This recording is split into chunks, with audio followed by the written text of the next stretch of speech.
This has been a week of winning for President Trump already. And in the week's remaining days, it looks as though all he'll be doing is running up the score. For years and years, you watched as your leaders apologized for America.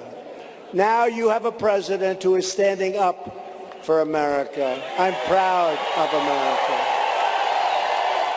And Senator Cindy Hyde-Smith is proud to have the president's support. She's celebrating her re-election in Mississippi today, thanks in large measure to the boost she received from two election eve rallies led by none other than the President of the United States. The latest opinion polls showing Americans embracing President Trump's border wall and America First immigration policies as they watch the increasingly desperate and violent tactics of the migrant caravan that has quickly worn out its welcome in the Mexican city of Tijuana, located just south of the California border. And you won't hear the left-wing national media do what I'm about to do, and that's acknowledge that President Trump was absolutely correct when he admonished the Federal Reserve for raising interest rates. And the stock market today soared, the Dow up more than 600 points, that after investors at midday heard the Federal Reserve Chairman's newfound constraint on the subject of interest rate hikes. Call it the Trump vindication rally. There was even a dash of humility evident in Jerome Powell's rhetoric today. Credit a little gentle tutoring on monetary policy from the president. And a turbulent, rebellious market that turned volatile 2 months ago, right after Powell gave a speech declaring higher rates were in the offing. A lot of news, as you can tell, to cover here tonight. And with their perspective on it all, our all-star lineup, including Congressman Matt Gaetz, Congressman Andy Biggs, Republican strategist Ed Rollins.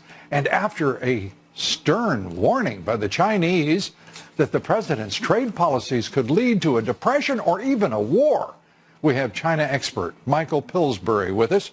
And to talk about why the Chinese are resorting to childish foot stamping and hyperbolic squealing just because they don't want to give up their theft of hundreds of billions of dollars of American intellectual property each and every year.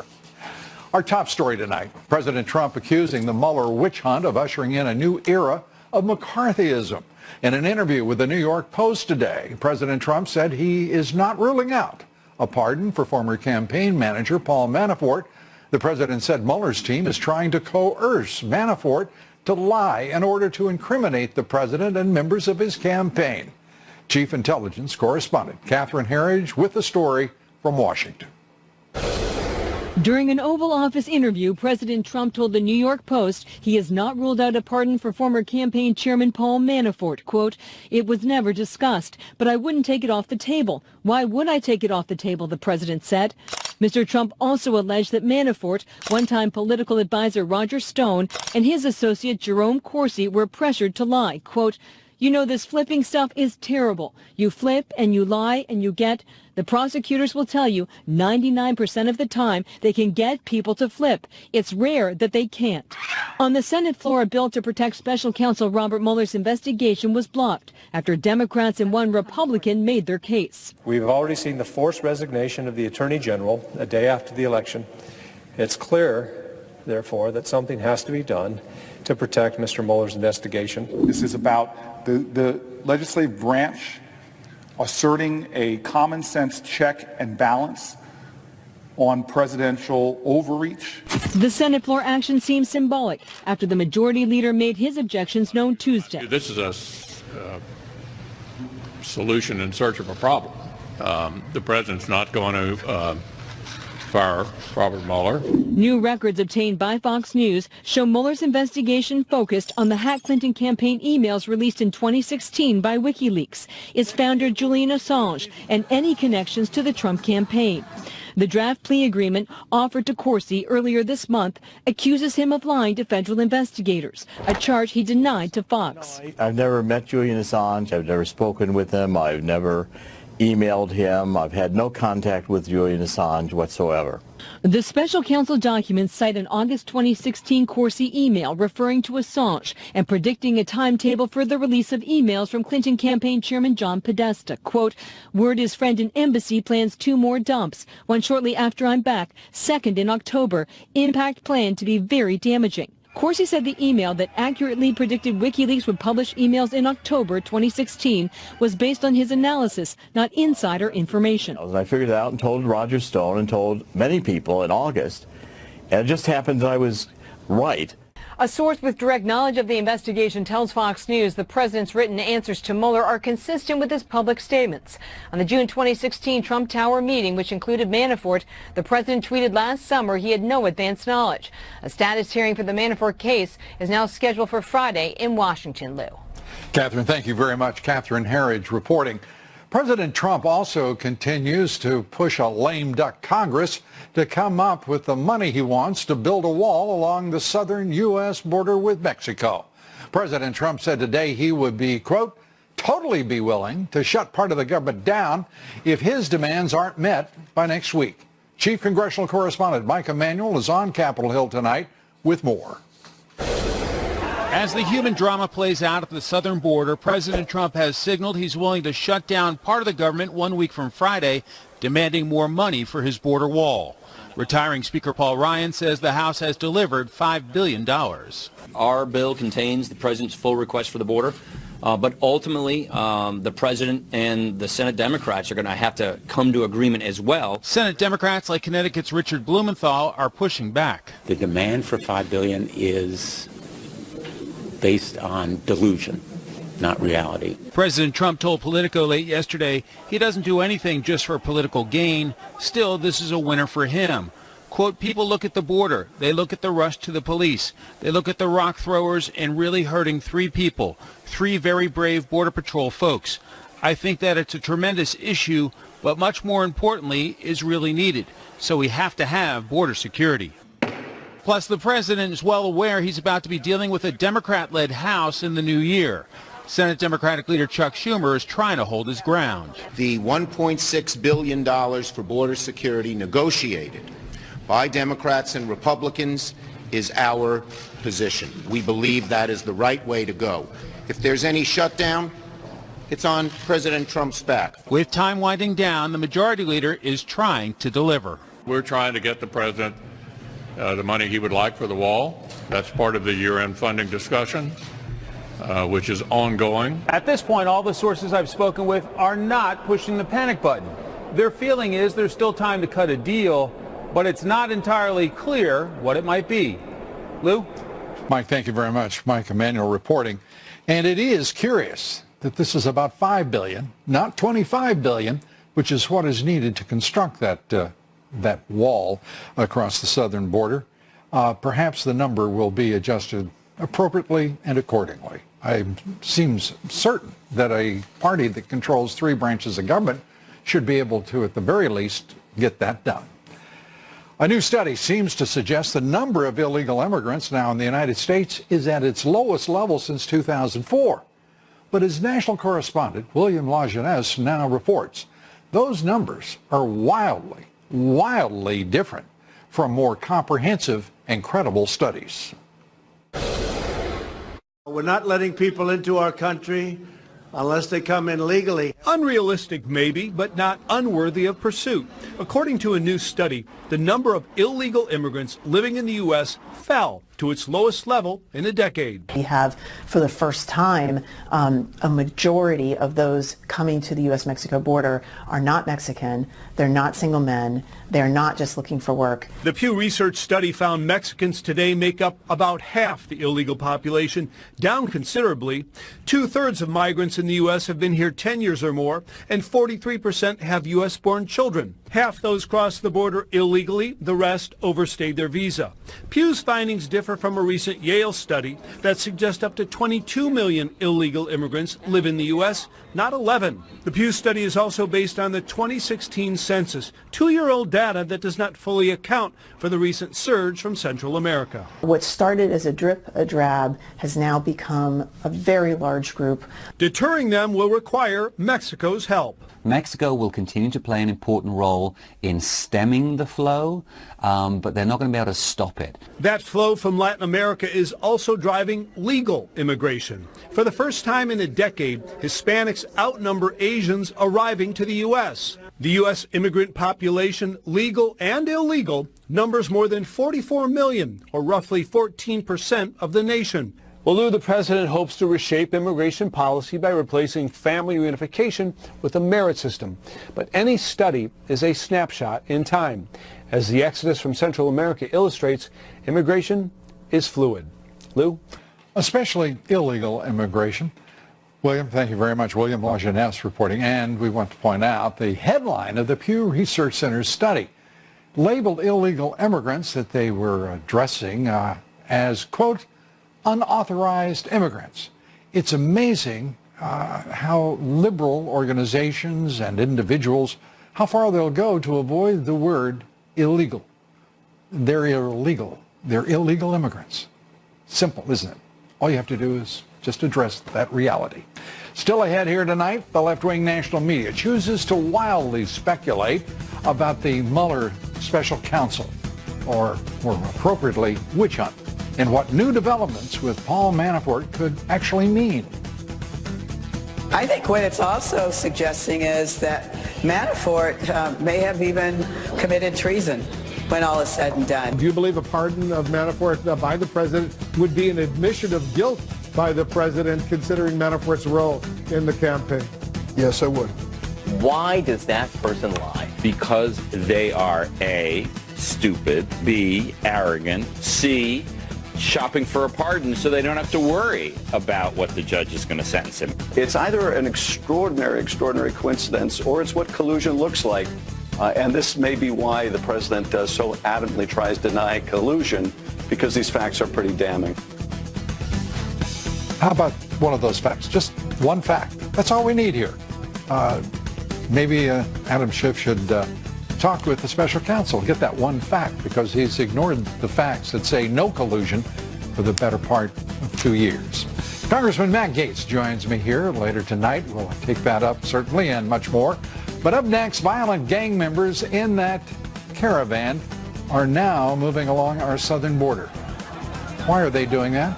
We take that up and more. Congressman Andy Biggs joins us when we come right back. Stay with us.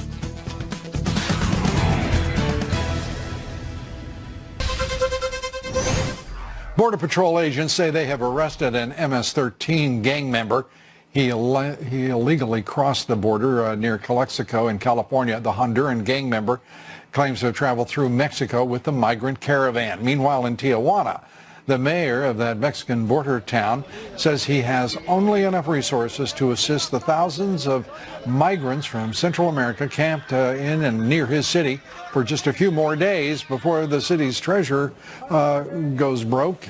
The city treasurer, by the way, claiming they've been spending about $30,000 a day because of the caravan arrivals. They're looking to the federal government of Mexico for help. It sounds a lot like America, doesn't it? Joining me now to take up the caravan crisis at the border, the president's threats to shut down the government if Congress fails to pay for his border wall, Congressman Andy Biggs of Arizona, member of the House Judiciary Committee, the House Freedom Caucus. And Congressman, always good to talk with you. Let's start with this mess on the border. Do you think the president has successfully illustrated to the Mexican government and incoming President Manuel Lopez Obrador that this is Mexico's problem before it's ours? I think he's done a great job trying to communicate that. Talking about shutting down the border is important. I think this bully pulpit that the president has exercised really is setting the tone. And at some point, I mean, we thought there was a deal last weekend, right, that Mexico was actually going to keep these folks and it looks to me like they're trying to keep them, but they're not closing down their southern border yet, and they need to do that. Yeah, and they need to do that. They need also to secure their northern border. This is part. You know, it was. I was one of those people who was hopeful that Lopez Obrador would be a partner for this president and act like a mature. Like Mexico deserved a mature and responsible leader, not another leftist, corrupt, politician. It looks like he has chosen the latter course, and that's a shame. Well, I'm hopeful that things will get straightened out, because they have to get straightened out. Because if you look at Tijuana and what the mayor has said, Congressman, they've had to get things straightened out since 1986, 32 years ago. And all they've done is exacerbate a horrible situation, an inhumane situation. The Mexican government hasn't given a rip about the people that it has urged economically and sociologically north to the United States. The same is true of the Central America. We have, and by the way, you talked about the president setting the right tone here. I mean, the great thing about him is he is a man of action, as he promised he would be. He's doing something everybody around him was clucking about his decision to put troops. I mean, in my opinion, he should have fired every person who objected to securing the border, because those people have got an agenda that is not in the national interest, is not in the interest of the American people. I would clean them up so fast their heads would spin. Well, I agree with you, Lou. I mean, this is a long-standing problem, obviously, with Mexico. And look, you had a president when Vicente Fox. They were providing. Yeah, they were providing brochures and pamphlets and maps on how to get up here, and Vicente Fox is the biggest blowhard who did nothing but urge the poorest and the least educated of his society north of the border, and then had the temerity, to the gall, to lecture American citizens on their responsibility to Mexican nationals living in our country illegally. And he was put up with by the Bush administration, encouraged, and everything but given a big hug for being such a complete and utter blank. Yes. I can't even believe it. And Lopez Obrador wants to go down that same path. His people deserve better. He's a populist. He should be focused on the welfare of those people and their treatment by their government, because it has been a sordid and sorry story. Let me turn to this wall. We're hearing that it's a Democrat's fault. Here, with 5 weeks to go, the House of Representatives, led by that august conservative, that stalwart Republican, Paul Ryan, who decimated your party at the polls. We are also led in the Senate by Mitch McConnell. And the President of the United States wants a $25 billion wall built. He promised the American people. Suddenly he's talking about it's the Democrats' fault, and it's $5 billion he wants, not $25 billion. You people could screw up a vacant lot. You are absolutely, I mean, it's disgusting what is happening now in Washington. Right, yeah, we can't make a grilled cheese sandwich, right? I mean, the reality is there are bills out there right now. There are methods like you could use the reconciliation may I method. interrupt you can do this. Congressman? Yeah. I'm resorting to no adjectives and no name calling. Yes, sir. Speaker Ryan isn't worth a tinker's damn. He's not a leader. He has no character. He has no principle, or otherwise he would be supporting this president and acting in the national interest, not the interest of K Street, Wall Street, and the whole bunch. Koch brothers, the Business Roundtable. I mean, it's disgusting. Are you guys going to be able to get $25 billion in the president's hands without any strings? I love the idea of Congress with its strings. Paul Ryan and these fools he serves, the American people should, I mean, it's just disgusting. Are you going to get it done? You want my yes? I will shut up opinion? And you can give us the answer. You want my honest opinion? My honest opinion is we're not going to get it done. We're not going to get the $25 billion. We're not going to get my bill through. Look, you could use Kevin McCarthy's bill. There are so many ways to get this done. You could do it through reconciliation. Why $5 billion? Why not $25 billion? It should be $25 billion. Because $5 billion means it's a 10-year project. I mean, idiots could figure that out. And by the way, you've got so many of them in both parties on Capitol Hill. It's astonishing. Yeah, well, look, we should be doing $25 billion. We should have done it 6 months ago. We should have done it a year ago. We should have done it 18 months ago. We've got 5 weeks left. Why didn't you guys Why didn't you get Paul Ryan out before he could destroy the party? Why did you let him sit there? I'm just curious. Well, look at where the votes are, Lou. It's always about votes. And where are the votes? And I'm one vote, you know. And the bottom line is, this is the direction that it went, and so I'm trying to make the best of a bad situation. No, and I understand. Continually and you're a good man, my, and you are a principled congressman, and that makes you definitely in the minority, irrespective of the party that's in charge. Yeah, it's driving me crazy. Drive me crazy, Lou. Well, it's driving us all crazy. That you can imagine what the president's thinking in the damn fools who are sitting there pushing him to take a $5 billion installment on a 10-year project.